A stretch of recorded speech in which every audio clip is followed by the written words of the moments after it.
Good morning, Syndicate members. What is happening? It's Home. Wednesday, the peak of Let's the get week, it. which means it's winning on Wednesday.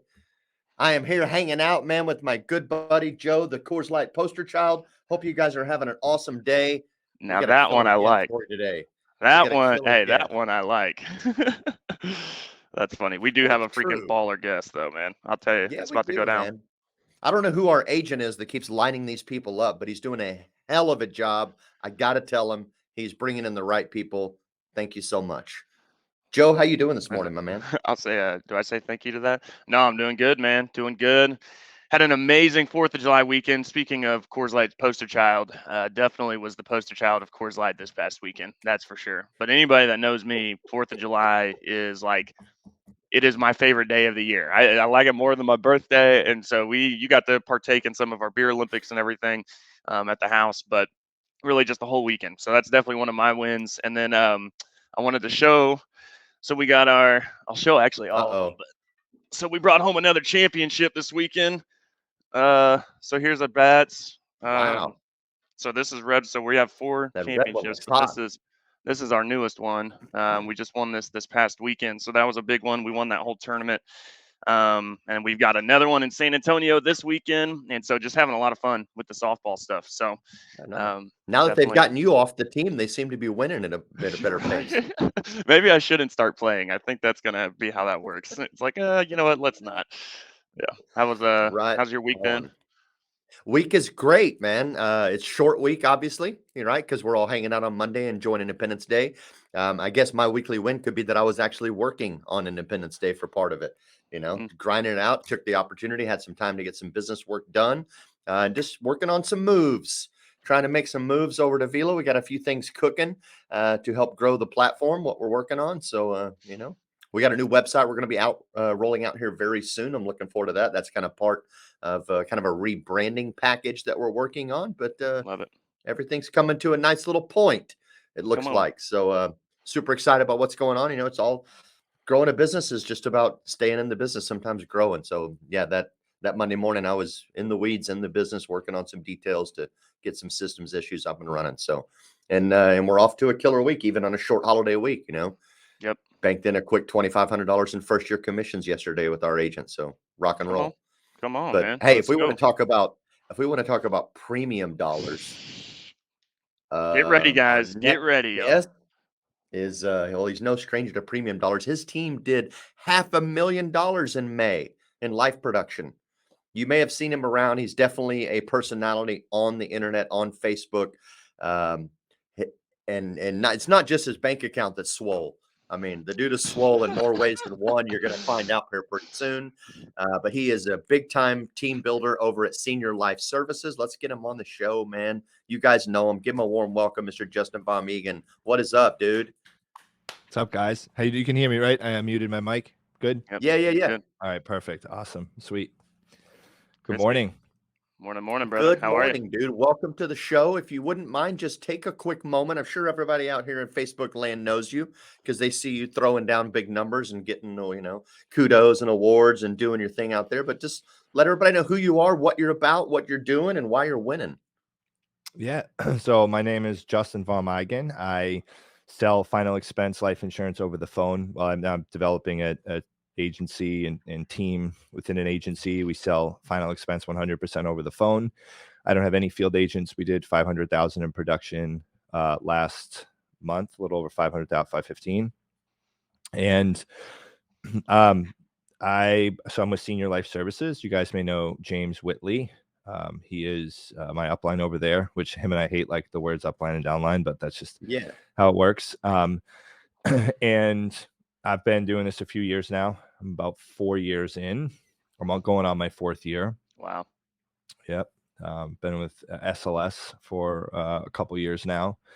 And I love it, man. And I think, I have a YouTube channel. If you guys haven't seen it yet, check it out. Justin Vom Eigen is the name of just search my name on YouTube. I have a ton of really good stuff on there for final expense telesales exclusively, final expense marketing. So how to make YouTube ads, Facebook ads, stuff like that, like full walkthroughs. I got a lot of good stuff for marketing, sales, and I give away a lot of content that people charge a lot of money for. So check it out. Check out the channel. Give me a subscribe. Watch my videos. Help me out. And I think I'm winning because I just don't give up. And I try to keep my eyes on the prize a few years down the road. And it helps me overcome, like kind of looking at the next planet helps you get over the next mountain that comes up. So I think that's what's helped me be successful, is constantly reinvesting into my business, reinvesting into my growth, trying to put more effort and time and energy and money in than I like way more than I expected it would take. And I found that worked well. Justin, the name of my YouTube channel is just Justin Vom Eigen. So if you look at my name on the type his name thing here, just type my name. Well, I loved, I don't know if you saw the banner that I created, and I got it from your profile, and it was that, defeat is often the seed of an opportunity. And I love that you said that. I'm like, man, I'm going to like freaking put that on my desktop, man, because I think, and that's really what a lot of this call is about, is that when agents are going through kind of the trials and tribulations, to understand that, hey, there are even small wins that you're doing throughout your week, throughout your days, right? That will help you overcome that, right? And that defeat is potentially a seed of a massive freaking opportunity, and you might miss that opportunity, right? If you're down in the wallows, right? So I love that you said that. I definitely took that, and I was like, oh, dude, that's freaking baller for the name of the show. But I think, well, real quick before I ask this question, I want to ask, because so we're getting into the life insurance space. I've been trying to kind of figure it out, which way to do it, right? We're from PNC. We've always been telesales, right? So naturally we were drawn to that. But when we first started, it was, okay, hey, we're going to be sitting kneecap. Why telesales for you? Has it always been telesales? Did you try field and we're like, man, I'm not doing this anymore? Maybe kind of enlighten us a little bit on that, because you're a freak. You guys are beast on the phone. So obviously there's a script, there's stuff that comes into play with that. Maybe share a little bit about that. Yeah, I just knew the sales process good enough to not have to drive to someone's house to sell a policy. I didn't get why I had to go see someone for them to spend $50 to $150 a month. It didn't make sense to me. And then I live in South Florida. So like traffic in Miami is ridiculous. It's like you'll spend 2 hours literally driving 10 miles. So at some times of the day. So I just got frustrated with going and not being able to, like, the person wouldn't be home. You know how it is. Field sales, no shows is 40% of your appointments, 30-40% of your appointments, or 30%, whatever. So at least it was for me. I had a higher concentration of no shows down here than I did up north. So I was just sick of that. And then one day, I remember my first upline, he was like, telesales is a thing, but I don't know nothing about it. So I can't really guide you in any direction. And I was like, all right, cool. And then I had this, I knew where this woman lived. It was a lead. And I'm like, you know what? I do not want to drive to your house right now, because I know how far it is and like what part of town it's in. And I'm like, can we just go over the phone? And if you want it, then I'll come by your house to do the application. She's like, yeah, that's easier. So I did it. And she's like, I'll take it. And so I went to her house, did the application. And then I'm like, because it was Mutual of Omaha, they didn't have telesales at the time. I don't even know if I don't even think they want you to do telesales now, but that back then they didn't. It was all like e-sign, but the client had to be there and sign on the screen. Yep. And then that's kind of how it was. And I realized, like, hey, I started making more sales every day, telesales, because I was able to just have more conversations. Mm-hmm. Yep. I like that. When I was selling regularly MedSup in the field, same thing. Like I didn't want to schedule an appointment, and it wasn't that far to drive, or especially across Austin back then. It's not like it was 20 years later now, but I didn't like going to the house, setting an appointment, doing a presentation, and not leaving with the sale. It pissed me off. Like, I'm not coming to your house to do all of this. Like, we can make this done over the phone, and I'm only coming to your house as a formality to sign some paperwork. That's it. Mm-hmm. Right. So same thing. I set my appointments, but sold by phone, and then went out, got the policy signed or the app signed, submitted, and then would cross market some life insurance with that. So I always like that as well. And I've been teaching my own phone agents now, and I have a couple that have thought that somewhere in the break in their day, or not break in their day, but in the middle of their day, they would all of a sudden get someone on the line that was interested, but was an hour and a half away. It was like, no, I'll only do business face to face. And then they would drop their phone model jump in the car and drive an hour and a half across town because they really thought there was a sale there. Mm-hmm. And then they spend another hour, hour and a half pitching the product. They come back with no sale, another hour and a half to get back home. They wasted 4.5 hours of the day, made 0 sales. Think of the number of people that you can obviously talk to on the phone in that time.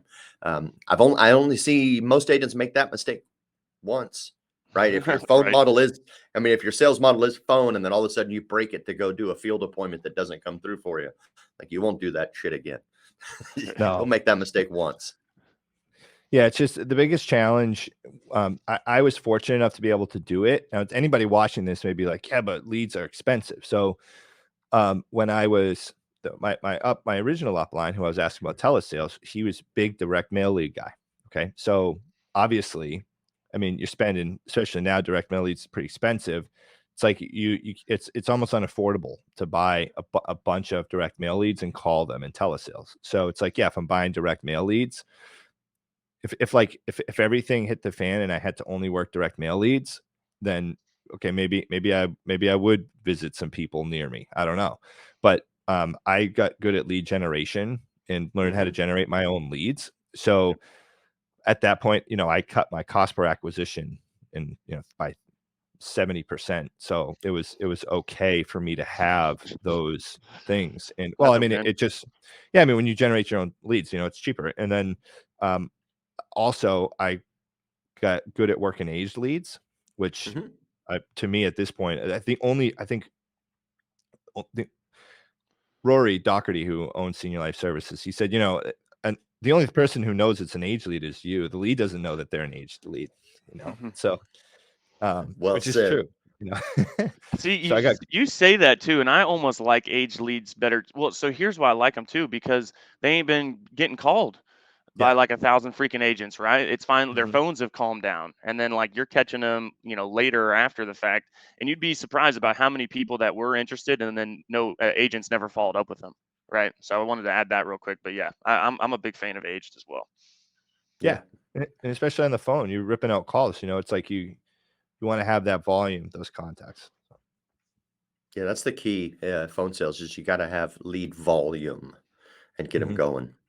But same thing, man. Age leads are good. I like age leads. You can get them cheap. And just like you said, I've never heard that expression before, but I love it. The lead doesn't know that it's age. So just put it in your phone rack and call it.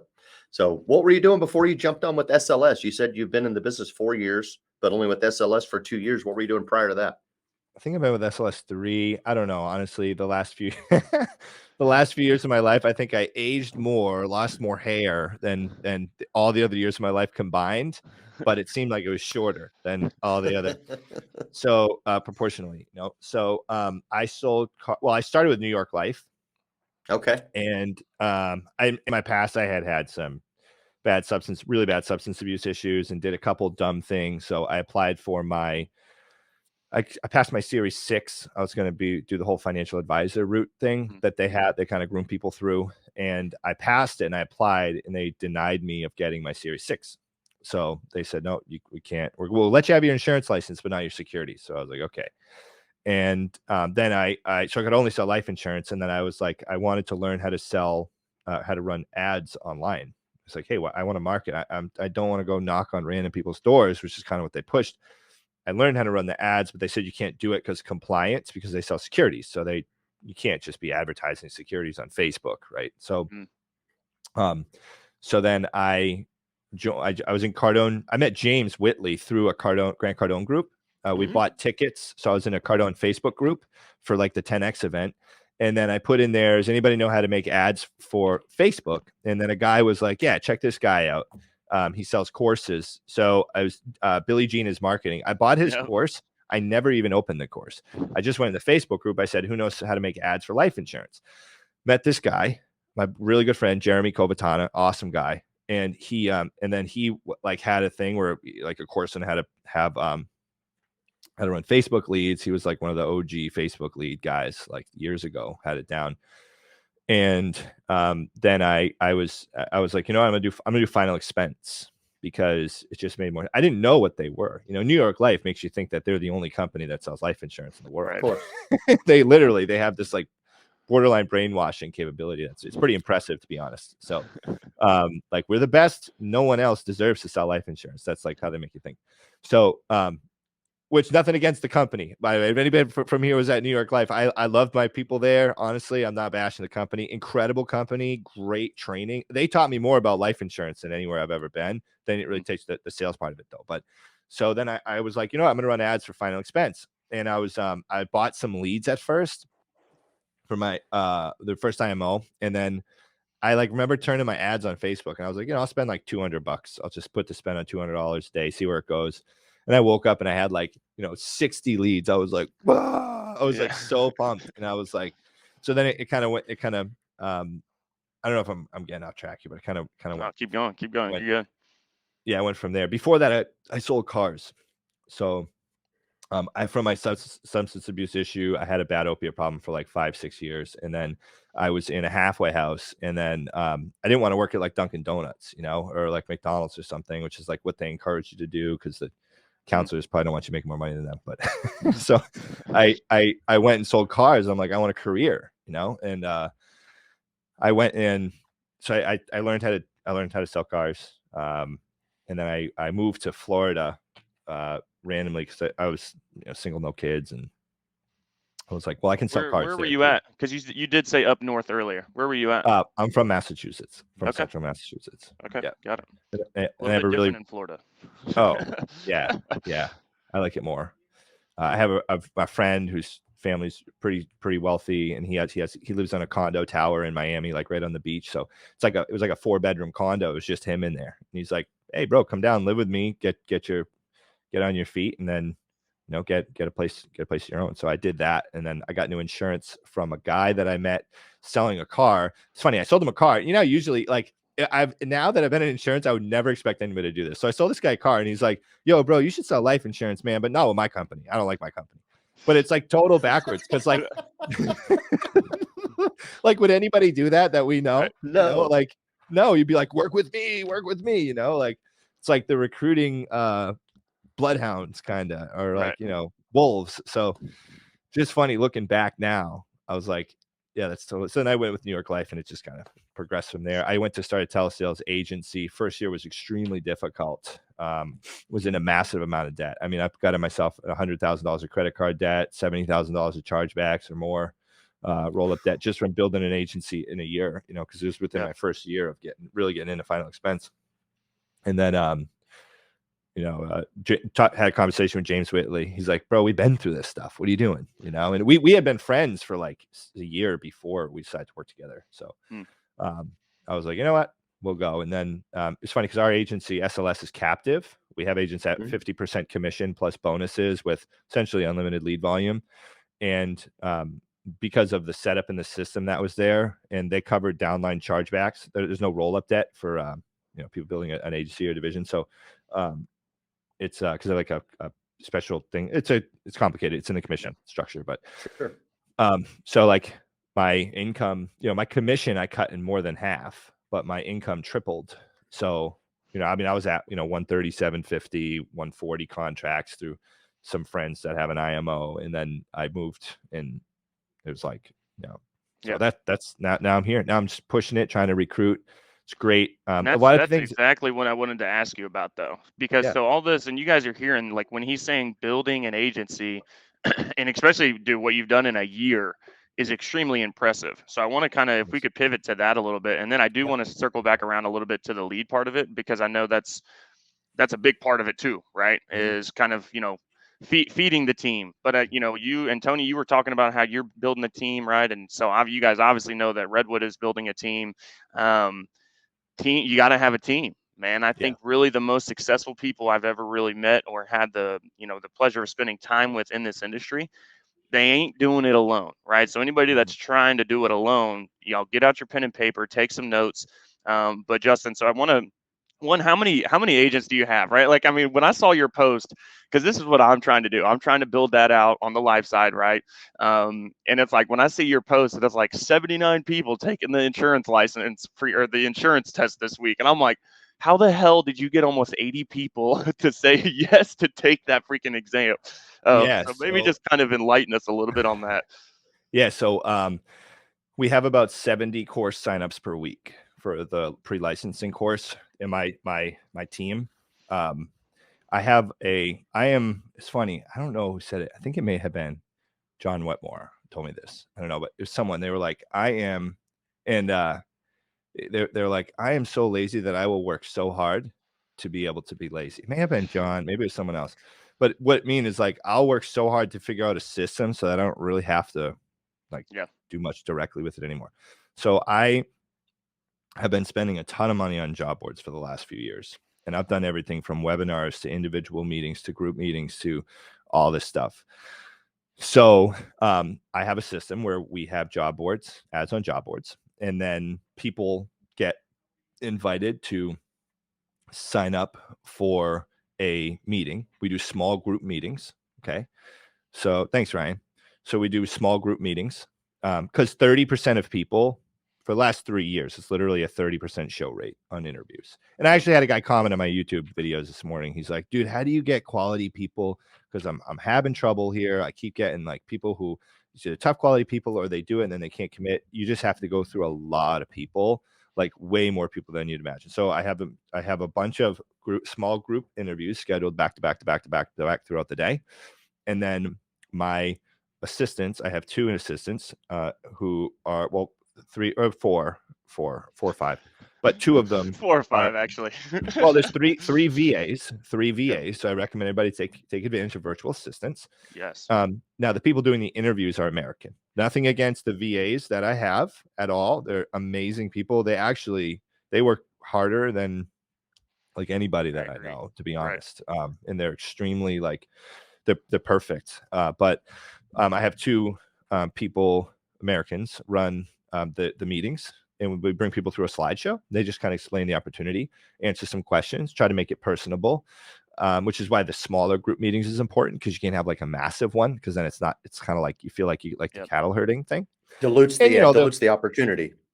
Exactly. And they'll be like, oh, geez, we're a little short. If there's like 6 people there, they'll be like, it's a little short staffed today, guys. We're sorry, but so they go through that, they go through the pitch, and then just try to get them signed up right there at the end. And we're in a Zoom. So if they say yes, then we have our virtual assistant, and they kick them into a breakout room. The VA signs them up. And then there's more involved to it than that, but that's kind of in a nutshell what it is. So we do that. We had about 70 course signups a week. About 25% of the people finish the course though, right? So 20 to 25% finish. Surprised it's that high.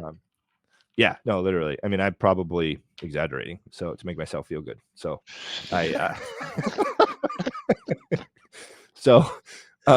but they finished. So right now I have about 90 something people on my team, divided by 3 leaders under me who started same thing. There's the agents, and I didn't bring them in from elsewhere. And we turn people real fast here though at SLS. So it's not like we don't have any lingering contracts who write like a deal a month. It's like you're either working or you're not. And because of what we spend for CRM and lead and all this the other investment, we don't want to have that culture of the part-time agent. That's just not our thing. And it's not like I micromanage and say you have to work these hours or whatever, because that's illegal. But it's like, hey, look, you can work full-time, you can do part-time insurance. I just don't want that person on my team. So we kind of set production minimums to where you have to be putting in a solid effort, because no one makes it in insurance part-time. It just doesn't, it doesn't work. I know plenty of guys who are successful who did part-time at first. But yeah, so we have about 90 something people. If I could go back to when I started, I was so focused on sales and not focused as much on recruiting and building up leaders. So if I could go back, it would have been like leadership development as opposed to sales, as much, focused on sales training. And you can give a really good agent like just the resources, and they'll make, you guys probably know what I mean. Like you get like a rock star agent, they don't need their hand held. They're like pretty much like they apply what you say right away. They go do it. They put in the work. They make it look easy. They never complain. They're kind of in the out because they're working too much. So we have a really good training system, but now it's just, I'm trying to help them, my leaders now, do what I did. I'm trying to help build them up. Yep. Give me more of those people too, right? Yeah. No, and you said when I hit you up, so this is how it all started, guys, is I literally because we've got a guy here in office, Austin Martinez, who is, so we're like brand new to this life. So he's tried it all. He Yeah. did the door knocking, then he went to Zooms, and then he went to, now he's doing, basically, we're trying to do all telesales, right? And that's obviously because we've got a big PNC book of business that he already has access to. We're just ironing all that out. Well, so he sees something, and then I'm like, dude, I got to get Justin on a call so that, because if he's doing all telesales, but then I saw your recruiting post when I was like on your profile, and I messaged Justin. I go, hey man, how are you getting all these people? And he goes, it's this is the secret, man. All of the job boards. And I was like, which ones are you using? Right. And he goes, literally every single one of them. So anybody that's, I'm sure that was going to be a question. Which one is your favorite? You know, and it's like, all of them. And I love that. And I think some people, and I love you, wanted to highlight this too. You said it earlier, is that you'll have to talk to so many more people than you actually think you're going to, right? Excuse me, to actually, build that team and get people to sign up. How many people do you think even just this year, 2022, how many people do you think you've actually talked with that haven't signed up with your team? Oh, Jesus. I mean, we have 220 interviews scheduled a day. So today? Every day. Yeah. Monday through Friday. How do you interview 220 people? Because we do small groups scattered throughout the day and 30% show up. So 220 scheduled. Okay. 75 will show up scattered between 12 different meetings. So it's 5 to 6 average. So when I say 220, I'm not interviewing 220 people. There are 220 interviews set. We would never, ever get more. I mean, it's just how it is. People don't even, and then the people that show up. Yeah. And then even when the ones show up, first thing they say, did you read the job description? No. Okay. It's full commission, full time. You got to live in Florida.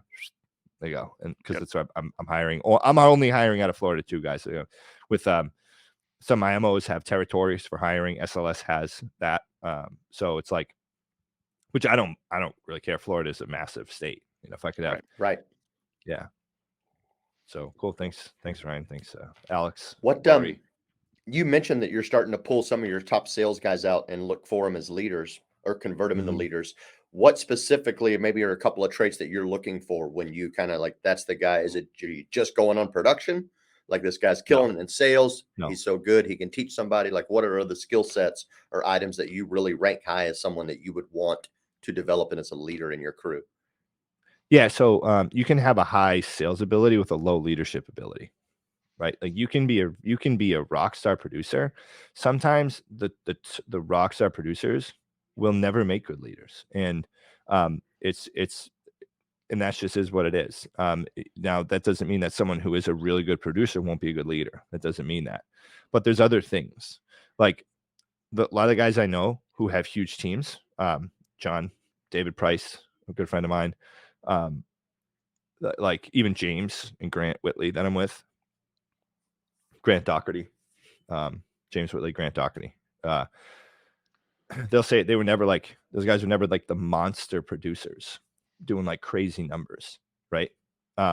So what I look for are people who, number one, they're doing what they should be doing without you having to tell them what to do, like multiple times.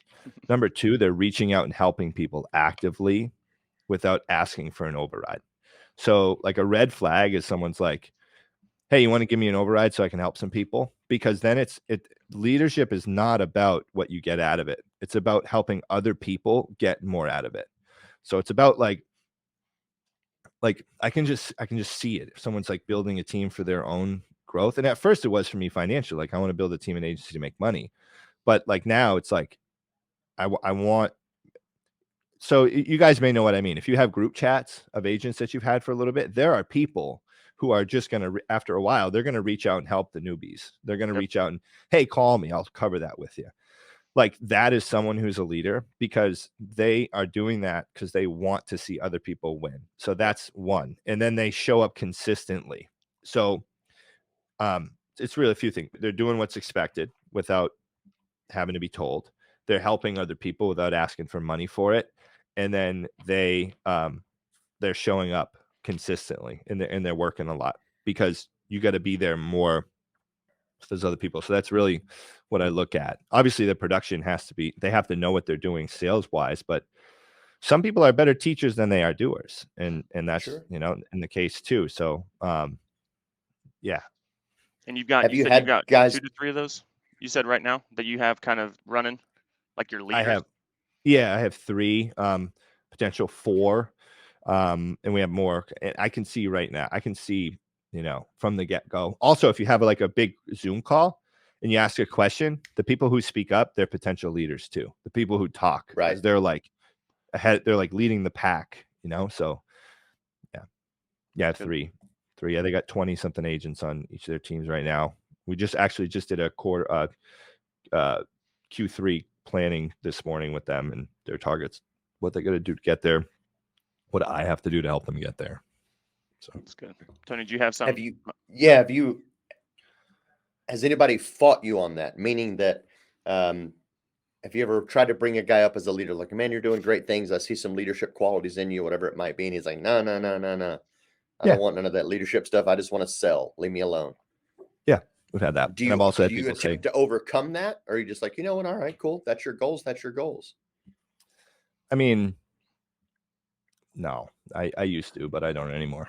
It's just it's worse than having a salesperson. Like, I mean, you guys know what it's like having an agent who you try to get to do what you want them to do, when you you feel like you care more about their success than them. I'm Yes. sure you guys have felt that. Mm-hmm. Yeah. It's like, dude, come on, you don't know what you're missing out on.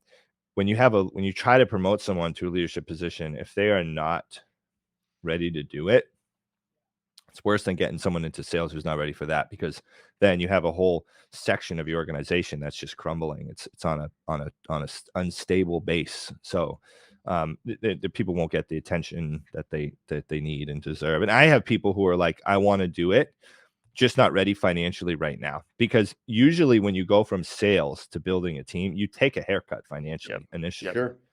Like you're going to get chargebacks. You're going to have time spent lost from production to help other people. You're going to have 10 agents start and have 2 of those agents in 6 months still working for you selling, you know, or like 1. So Right. No, I'm 100% with you on that. That was one of the scariest things I did.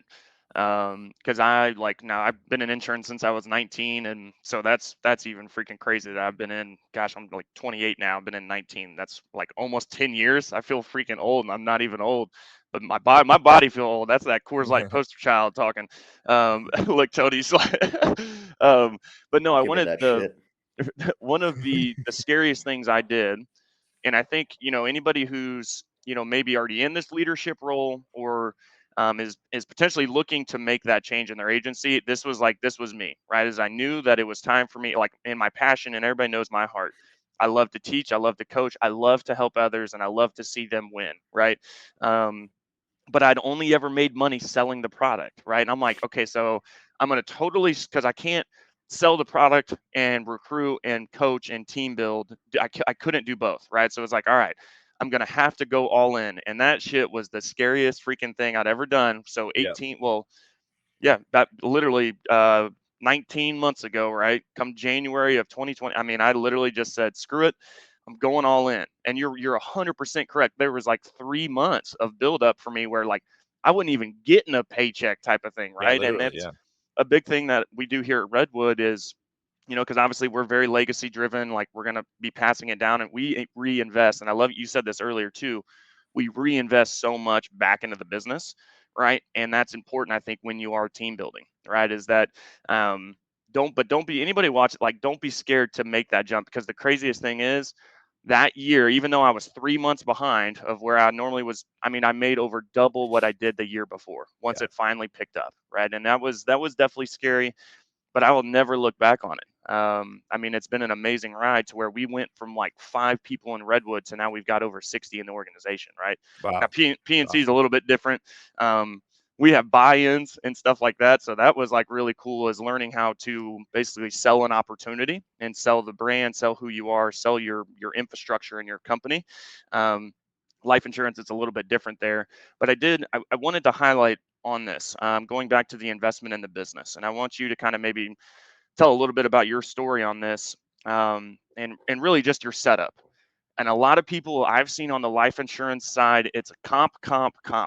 comp is important, but it ain't everything, right? And I think there are multiple models. Like somebody might be turned off if they were to hear a 50, but that's because they're not, as soon as they hear that, they don't wait to listen to everything that they get, right, in return from working with you Well, guys. and the thing is too, like, you guys know from an agency building perspective, like, Mhm. you may get an agent who's like, well, you're at 140 something. And you're like, yeah, do you know how much money I have to Nice. spend on this, my staff, or like Right. all this other stuff, or like Yep. marketing or whatever it may be? So there's so much that goes into it. So um, what we're in terms of investment back in business. So what happened was I was at a Cardone event and I paid an extra like $3,000 and I keep in mind, guys, I didn't have like really much money. I was just throwing this stuff on credit cards. And from my past, I was like, you know what? I'm going to take a chance at making it. The worst thing that can happen is I declare bankruptcy, and that's going to be way better than where I was 5 years before that. So I was like, whatever, I'll just go for it. So I was at a Cardone. All in. Yeah, exactly. I was at a Cardone event and I was like, hey, I know how to market. I know how to sell this insurance, but I don't have any money and I want to scale. And we all got to ask Grant like questions. And he was like, well, you got credit cards. And I said, yeah. And he's like, max them out. What are you doing, bro? He's like, don't listen to your dad. And he said, it's so funny he said that because my dad literally told me, like, that's crazy if you do that. Love my dad. My dad's a great role model and influence on my life. But Grant Cardone's Grant Cardone. So I went and I literally, like, I just threw all this stuff in my credit cards. And it's funny you say, like, you only had 3 months. I was like almost a year in the red. And I remember Landon McCarter, who's works with Cody Askins. Mhm. He was like, bro, he's like, you're literally looking at going under like every day. How are you so positive all the time and like so excited? And I'm like, dude, I just got the long term. Like, I know it's gonna happen. I know it's gonna work. So I just kept like reinvesting, and I do now. And I constantly got to check myself, right? I constantly got to check myself and be like, hey, like, keep doing what you're doing. Put more, because insurance, like, if you do it right, you can get almost like a guaranteed 15 to 20% return on your money on the recruiting side, right? Like, Yep. long term. Yep. When everything's said and done, after all expenses and everything, the costs, I was doing the math on some things and factoring in people canceling and chargebacks and all that stuff, right? So I was like, where can I get more? I mean, I'm not gonna. And honest, and another thing too is that, so I invested in myself, because the first thing, guys, if anybody watching this, they're like, well, which stocks are going down, real estate's going to go down, crypto is going to go down, what should I invest in? Invest in you. Like, don't invest in any of that stuff. Right. Like, invest Come in on you now. first, because that's going to make more money than anything else, right? Like, I've never invested, like, this YouTube course thing I did, I've spent almost $7,000 on it now. The guy is an absolute genius. And it's like, dude, I've made more money back on my YouTube than I spent, And at first I was like, and so reinvest in yourself and then invest in other people. Because investing, like, if I worked with Joe, right? And I'm like, Joe, I'm going to invest in building you a team. Joe will bring me a bigger return, not only monetarily, but sentimentally and spiritually, and as a human helping someone else succeed, than like any house would bring me as a return or anything like that. So it's like that reinvestment. I mean, people will buy a single family house that'll sit there and like not really bring you any money. It'll appreciate, but like, so that's really what it came down to me. It's like, I'm going to constantly reinvest in myself and my growth and my development. Now I want to reinvest in other people and help them understand and help them build that confidence to believe in themselves, from me saying, dude, this is how much I believe in you. I'm going to spend 10 grand a month on you to grow, for you to grow an agency. And so that's where it comes to for me. And it's like, I'm constantly reinvesting, and I don't like paying taxes. So if I can just have more cash flow, from writing. Now, people say, well, when you write stuff off, you don't have as much money sitting there. That's true. But like, it just brings more and more cash flow over time. And guys, keep this in mind too. If you're watching this for recruiting, it's not an instant return. So I think sometimes people run into this too, right? Like, you buy leads. Payroll terrifies you. Yeah, exactly. So yeah, exactly right. Everybody wants to be the boss, so they get the invoice for payroll. So they got to cut the paycheck. John Whitmore put that the other day too on Facebook. I was like, bro, that's so funny. It's so true. So, and Ryan, that wasn't anything negative against you at all. It's so true, because buy stuff terrifies me. Every week I got to pay people stuff. So, I totally forgot what I was just going to say there. I was talking about, so we're building Short, long-term return on building a team. Yeah, You don't get your not money back instant right away. return. Yep. exactly. So you guys can relate, right? Like you spend $1,000 on leads. If you go work face to face and you go knock on a bunch of doors, you're gonna make a return on those if you have somewhat of an idea of what you're doing. When you're brand new, maybe not, but and then so we buy leads, we get a return like that week, right? With recruiting, it's like 3 or 4 months down the road that you see the turn, right? Because people got to get licensed. They take, or it's like 3 months, so it take a little bit of time to get licensed, and then some people don't start and just crush it right away. So it's like 3 or 4 weeks before they're like rocking and rolling, maybe before they get the courage to buy leads, if they're in a system where they buy leads, or for like if it's with us, they're like scared for the first week to make a phone call or something. So it's a longer time for the return on the money. Mm-hmm. So it's like you have to keep that long. That's where the long-term vision, you have to keep that, because if you go into recruiting and building an agency with a shorter term, like I'm going to make a quick dollar on this, it's not going to happen. You gotta, it's a few months down the road, at least me personally. And if someone's watching this, they're like, man, you must be terrible at this because I'm getting money back right away.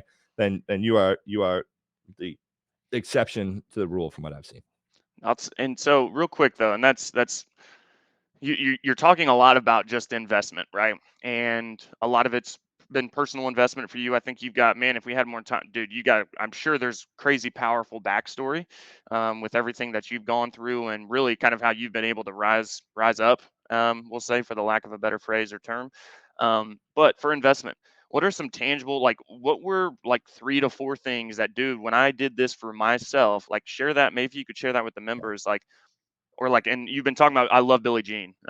Dude, Billie Jean and Ed Milet interview. If you guys haven't watched that, one of my favorite interviews of all time. Billie Jean's a freaking beast. And Ed Milet is one of my favorites. Going to see him in Dallas this month. What are maybe like 2, 3, 4 things that you've done for personal investment that have been like, man, this is a game changer? Yeah.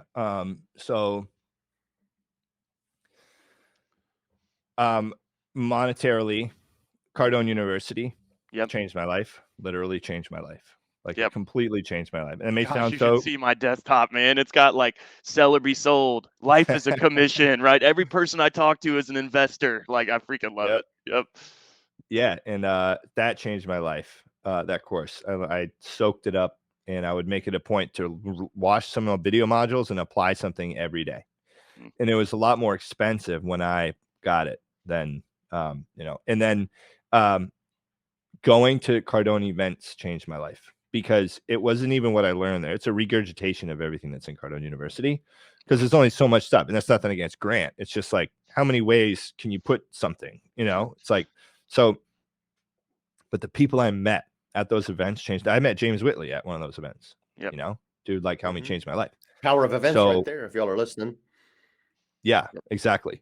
And so I met James there. And then I met another guy, this guy, Chris, who has a YouTube. He's like big in YouTube. He's like, yo, buy this guy Daryl's book. And that's like the guy I hired as a YouTube. I mean, it's like coaching group.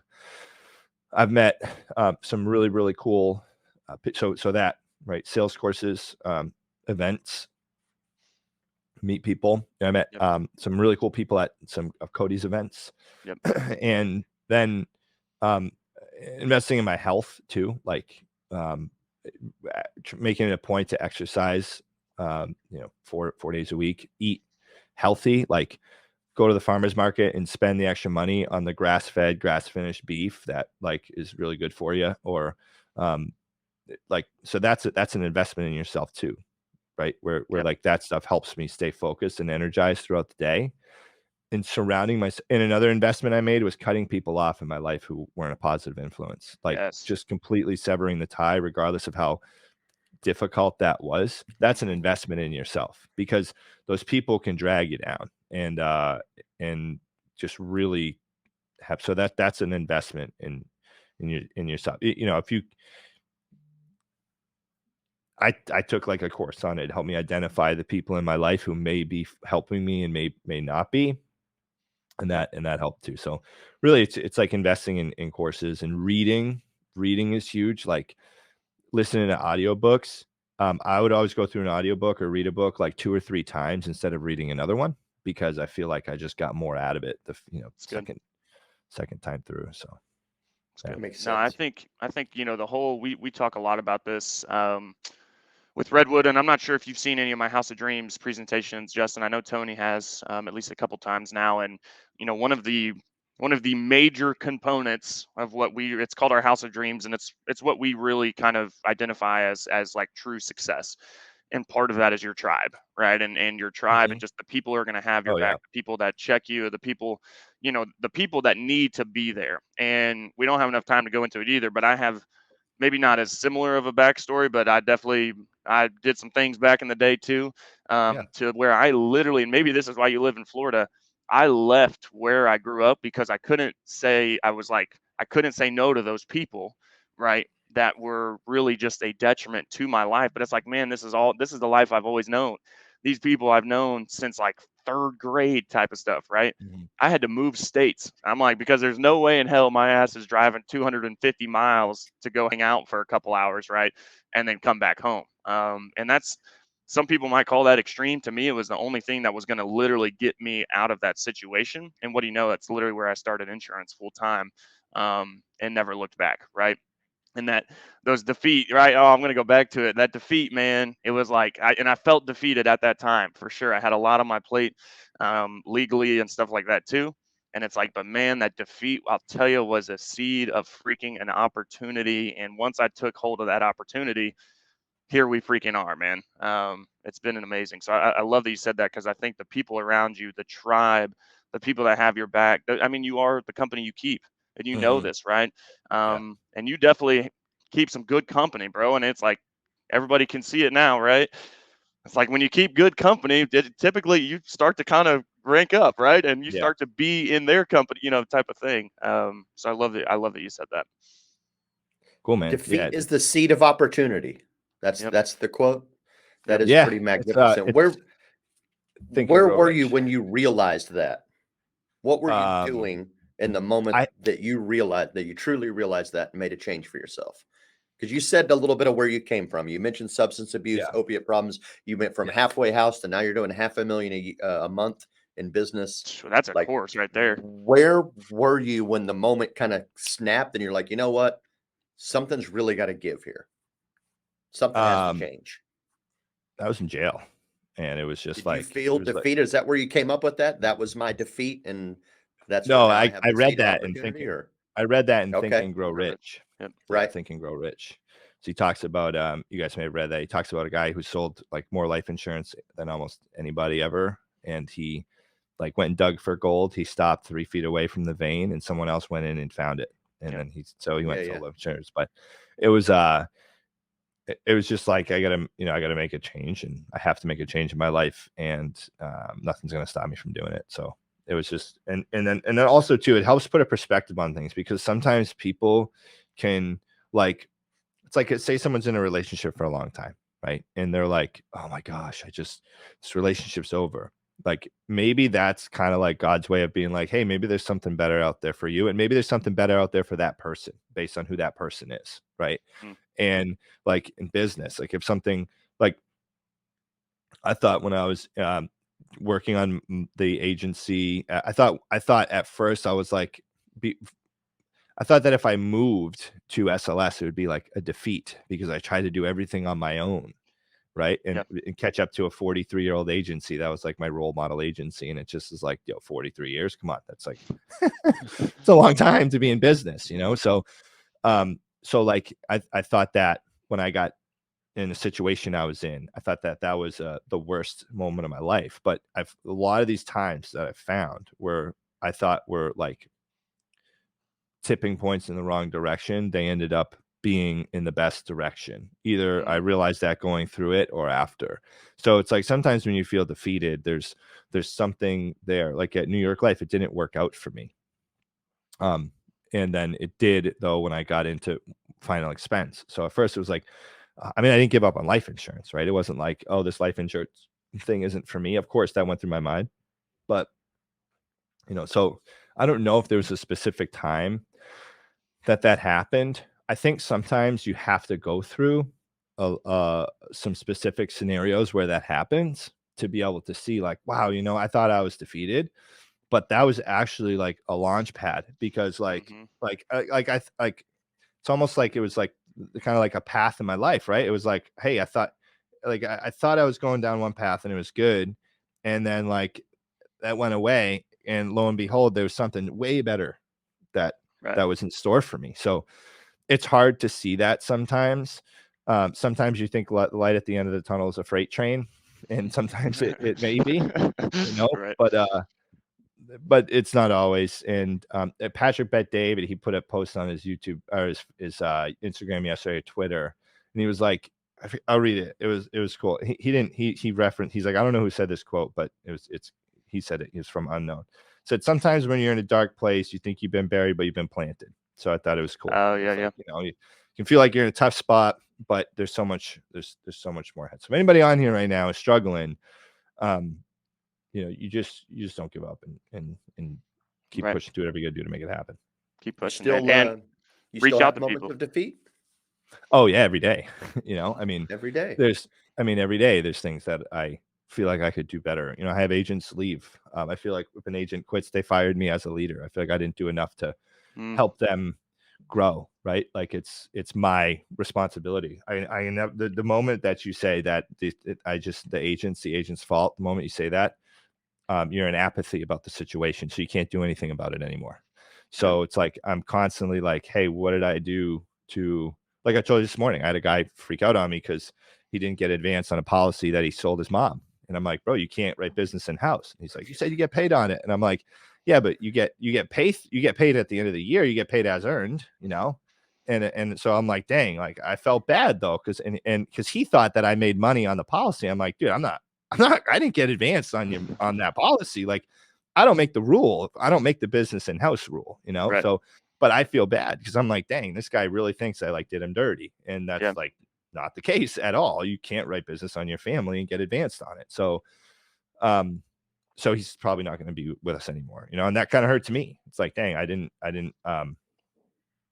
communicate properly with this person, or I didn't have a good enough relationship with that person for there to be that conflict for us to be able to handle it and squash it.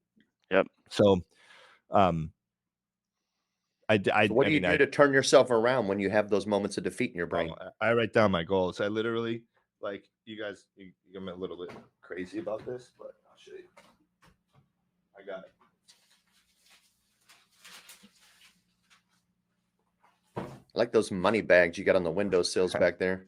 And Yoda. Thanks. I have I buy 14-inch paper so I can write more on it. So got a notepad. It's a 8.5 by 14. This is just like the last few months of every piece of paper. I write my goals down like all day. It's like I'll do randomly at many times throughout the day. I just write down what do I want to accomplish, and then my plans for the day, what I'm going to do. It's literally like, wow, just stacks of these. So I hope like 10, 15 years, I'm just going to have like thousands of pieces of paper, and I'm going to go through them one day. Like, dang, I remember when you went through that and you were complaining, like, little B. But that's what gets me focused. It's like, hey, like, remember reset, recharge. Remember the why. What am I going to do? What am I going to accomplish? And now I'm just used to it. It's like, I don't know. I just get numb to screwing up sometimes. And there's always things that are going to happen. I think because especially when you take on a leadership role, other people's failures become your failures too. So that you kind of like, they kind of like multiply, but just because you fail doesn't make you a failure though. Like just because you fail at something doesn't make you a failure. It's like, you have to go through that stuff. So it happens every day. There are things that I could consider failures that we could do better at. Like yesterday, right? We didn't have many signups yesterday for the license course. So I was like, okay, what should I have not, like, was that a failure for yesterday? Because it was like the day after the holiday.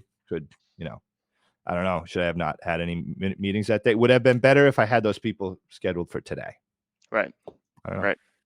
No. And I think, a lot of what I'm kind of grasping from, and we'll wrap up here, guys. Thank you guys so much. This has been dude, I could literally keep freaking going, bro. This has been like so freaking good. Excuse me. Definitely one of our better episodes, if not our best, for sure, man. So thank you for taking the time. Thank but you.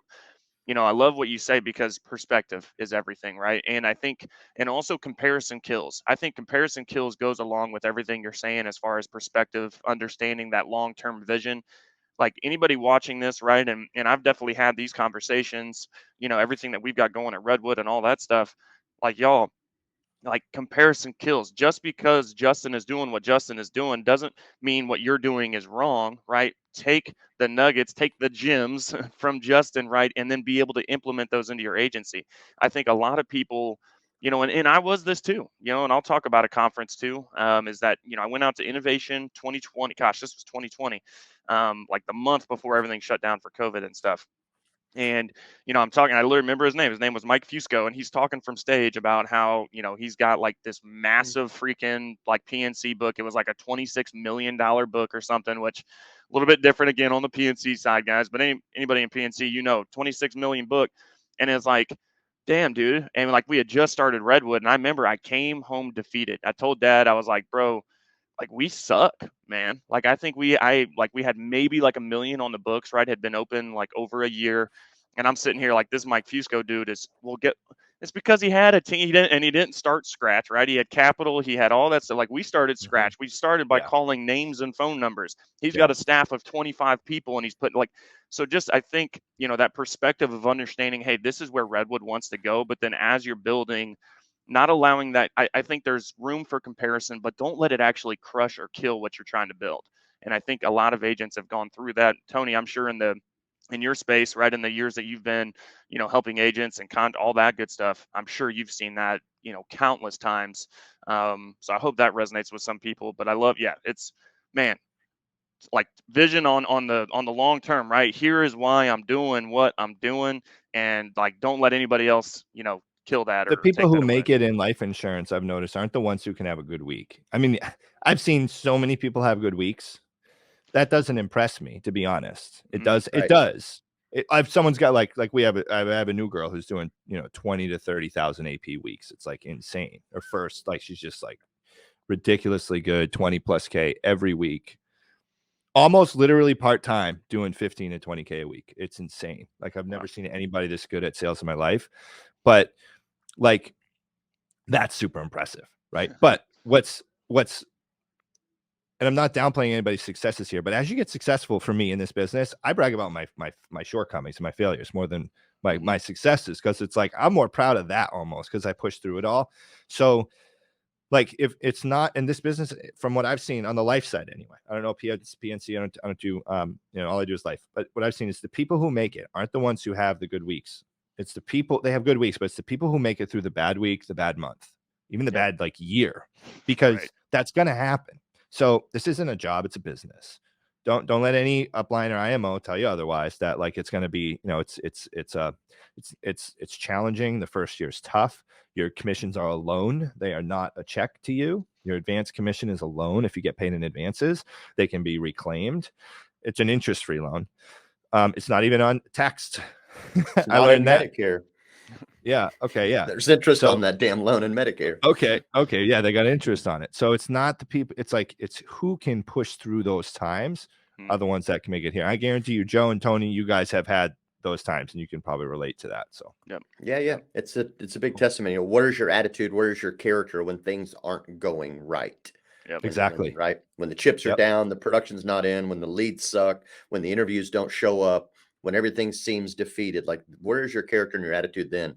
And I was talking to Joe about this recently. One of my favorite athletes in the world is a guy named Fred Couples that most people probably know plays golf, because the dude is absolutely an even keel no matter when he wins or loses. He's the exact same dude. He can win the biggest tournament, win $1.5 million, and he's like, right on, cool, grabs his ball, walks off the course. He can lose the tournament in a complete destruction. Same thing, grabs his ball, walks off the course. See you later. The dude is absolutely the same guy, no matter if it's a win or a loss. So, and that's definitely a skill that I think is necessary in within insurance, because it's going to be like that a lot of times, the ups and the downs, the roller coasters. Oh yeah. Especially when you take a ride from the halfway house to $500,000 a month. Hey, I'm telling you, that's a course right there, man. And so that's a title for a video or a course. That's good, bro. That's good. It definitely is.